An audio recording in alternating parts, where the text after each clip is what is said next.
bring my bloody self back down to earth. I feel like I was up on my high horse, which honestly, like, now looking back, I'm like, I just probably shouldn't have even been online. I really can't see how I've shifted so far away from myself, but also it's kind of been like the biggest lesson. You know, I decided to leave Grow and Glow in probably like October this year, and best decision I've ever made. I'm really feeling back like my old self in a way, but then in a newer version that's a lot more confident and a lot more sure of what she wants and who she is. What's wrong with just being you?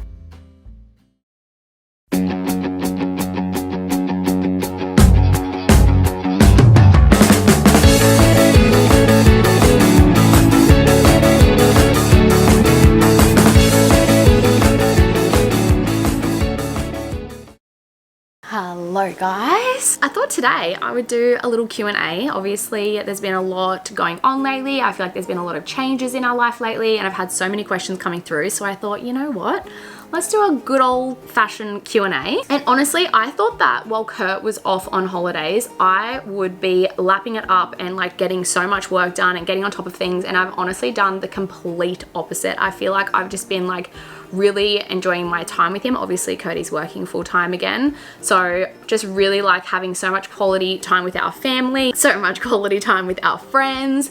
And yeah, I've really honestly been putting like vlogging, filming, editing, everything kind of on the back burner. So next week once Kurt's back, I feel like I'll be like back into the swing of things.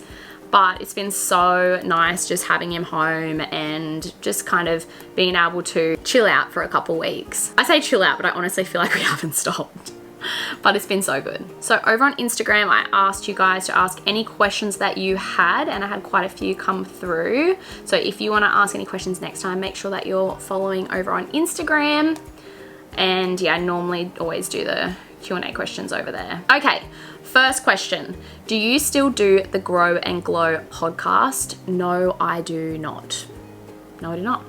Yeah, no, I decided to leave Grow and Glow in probably like October this year, and best decision I've ever made. I'm so happy. I'm so much happier. Feels great. Where else have you had Botox besides your lips?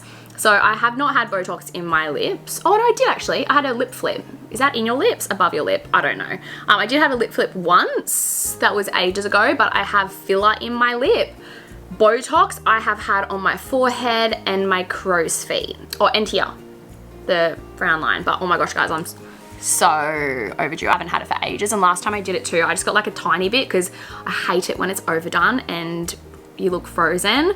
Actually, put up this photo, make you guys laugh, where I just like, I got way too much Botox. This one time it happened and I hated it. This is how I looked, and I like, oh, it really turned me off. So I feel like since then I've just been like so slack A with going back, and B, when I do go, I'm just like really scared, so I get a lot less. But yeah, I always thought like the more you get and the more frozen you are, the better it is, but that is not right.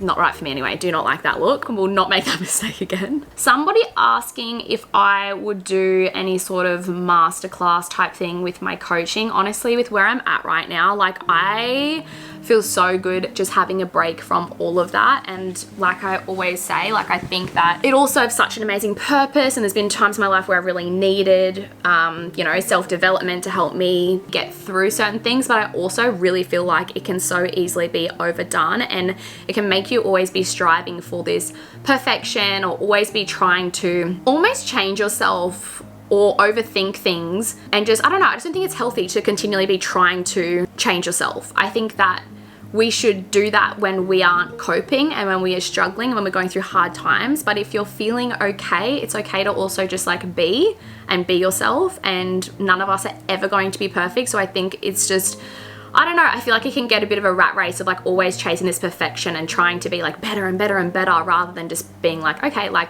I'm actually okay. Like, yes, a little bit crazy, but I'm okay as I am. And that's really what I'm focusing on right now. My thing that I'm focusing on is just being the most authentic version of myself, and obviously showing up in a way that I'm proud of, and a way for my kids that I'm proud of, and, you know, always striving to be a person that I'm proud of, but also really striving to be authentically who I am, and not trying to like go, oh, I want to be more like feminine, or I want to be more like this. Like, yes, it's okay to like lean in and out of those things if that's what you want to do, but also like, what's wrong with just being you? You know, that's kind of where I'm at. I'm reading a book at the moment and it's called Less Nice, More You. And it's all about basically, yeah, just being okay with being authentically yourself. And it's even like this guy in it, he goes through a phase of being like radically honest. So for like a week, he wanted to test himself and he was just being like radically honest. And he's like, okay, it didn't work that well because some things I said offended people. So it's obviously, being kind is different to being nice. Being kind is obviously be considerate of others, but also having your boundaries and being honest and true to yourself. And then there's being nice, which is like people pleasing and all that stuff. So yeah, I think that that's been a really good book for me to read. I've honestly been reading like a chapter every 2 weeks, like very, very minimal. Because yeah, I think right now I'm just focusing on like reconnecting with myself, reconnecting with a lot of my friends. I feel like I was so consumed in work for so long that I really kind of like, I always had my friends that I caught up with and stuff like that, but like I'm catching up with them like every day. Like we're going out for runs together, catching up with the kids together, and it's really nice to just kind of feel like, yeah, I'm back. I'm really feeling back like my old self in a way, but then in a newer version that's a lot more confident and a lot more sure of what she wants and who she is. But to answer your question, that was a bit of a tangent. No, not in the near future. I can't see myself doing that because I feel like that's kind of like where I'm stepping away from. Maybe in the future. Like, don't get me wrong, I love helping other people and it's been the most amazing thing. And even like my one-on-one coaching, like I have loved it. And it's been so beautiful to see people come out of some really dark places and be able to help them through different things they've gone through. But yeah, it's also just does not feel well aligned with where I'm at right now. And I will never just do something for the sake of doing it. But when it feels aligned again, if it does, then yeah, I could definitely see myself doing something like that down the track. But for now, no, I've had enough. I've had enough. It's not healthy to do self-development every day, I don't believe. Things you're wanting to be more mindful of in 2025.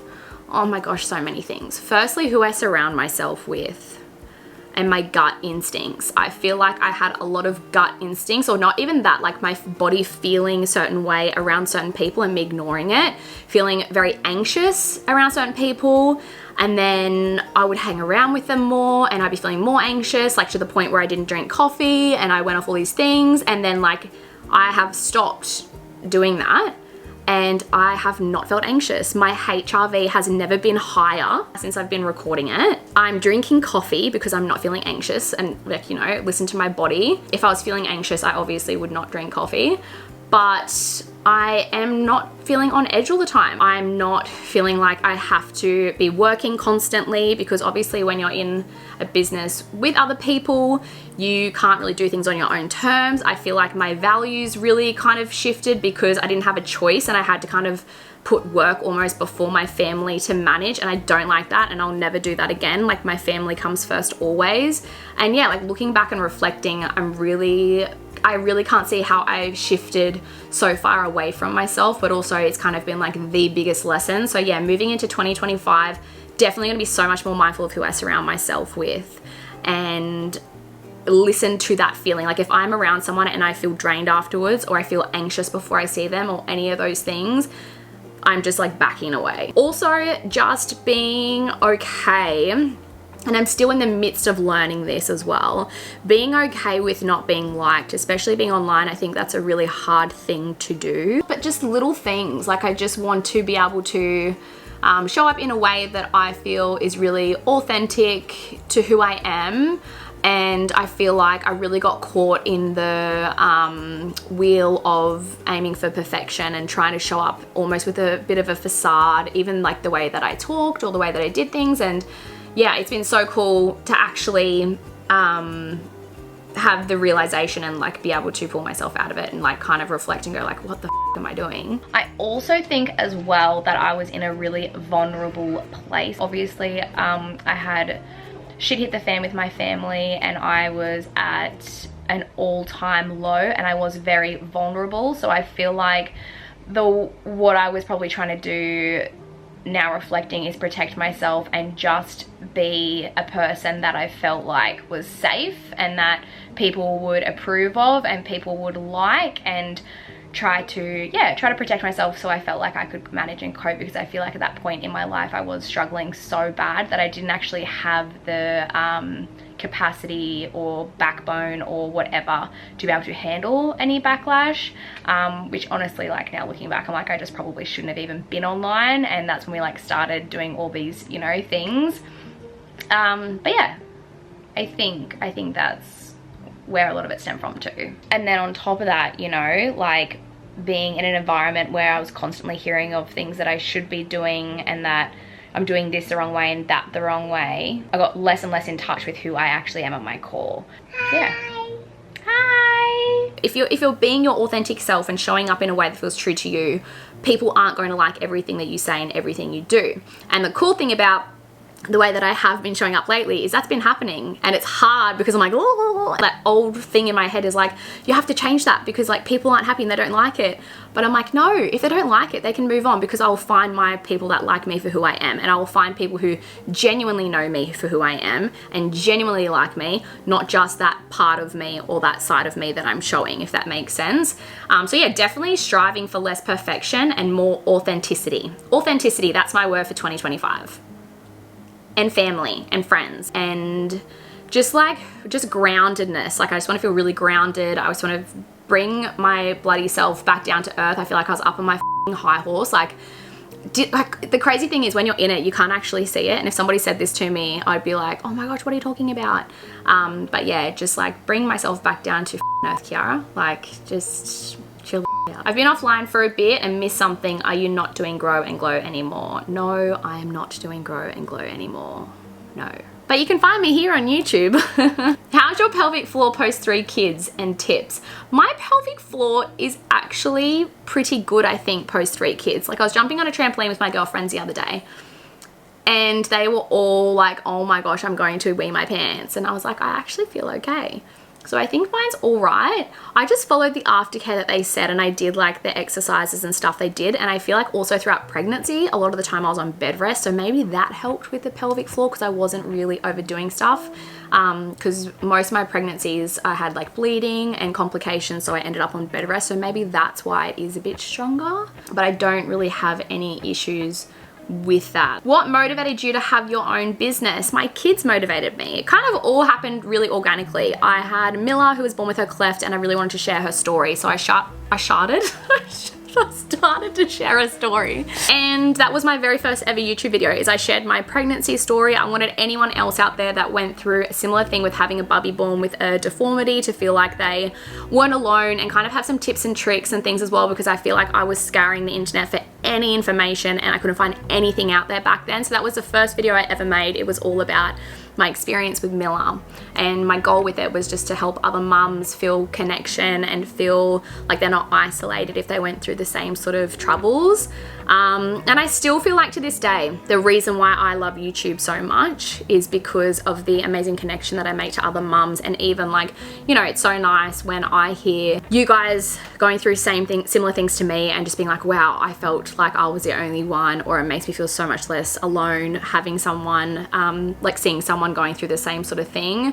Or even like honestly for myself too, like me going through stuff and sharing it and then having heaps of messages coming through being like, oh my gosh, I had the same thing happen, or this happened to me. Like it's also been just so incredible. And that's the #1 reason why like I love YouTube so much. I love it. And I just feel like YouTube versus Instagram, like obviously Instagram, it's like a little photo here and a little snippet there and a little snippet there, but I feel like YouTube is where like I really get like that beautiful connection. I feel like I get to really know heaps of you guys, and there's been so many of you that have followed along for so long.